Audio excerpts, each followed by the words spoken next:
Tell us about this regulation. Why are they doing this now?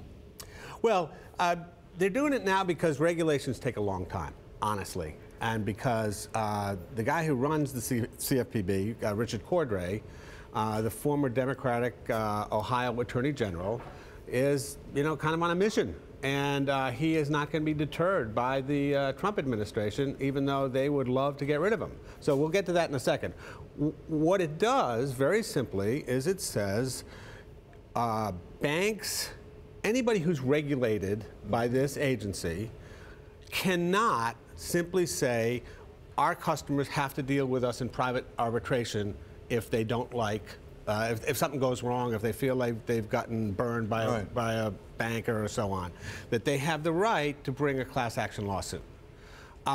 And that is a big deal. I don't think it's a giant, I don't think it's billions and billions and billions, but it's something like the Wells Fargo situation. Right. A class action lawsuit, that would have cost Wells Fargo a lot of money. But isn't this something of a throwback? Because the whole tendency in litigation has been to permit more arbitration. I mean, for 30, 40, 50 years. It's to say you can have an alternative to court. Isn't this really a throwback to the 1950s?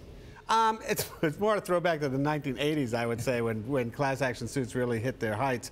But in this particular case, there was a lengthy series of stories in 2015 in the New York Times, which I think may have triggered some of this, that basically showed that most people, because of the sums involved, $1,500, $3,000, $4,000, they didn't arbitrate. They just gave up. And I think that may have spurred this. And although it is true that it's great to have an alternative to court, I think what the agency is saying is, the arbitration system is really, it's basically pro-bank.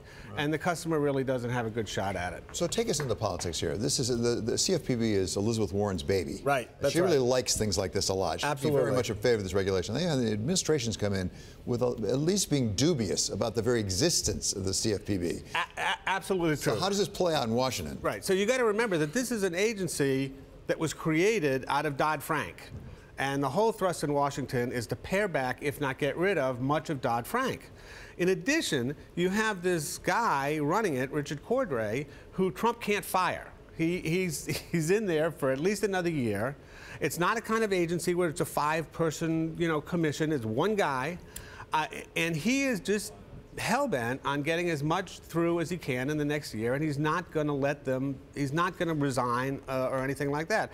So there are going to be congressional hearings about this. It's kind of going to be a mess once this goes in, because the Republicans running Congress are really anti this agency and anti this rule.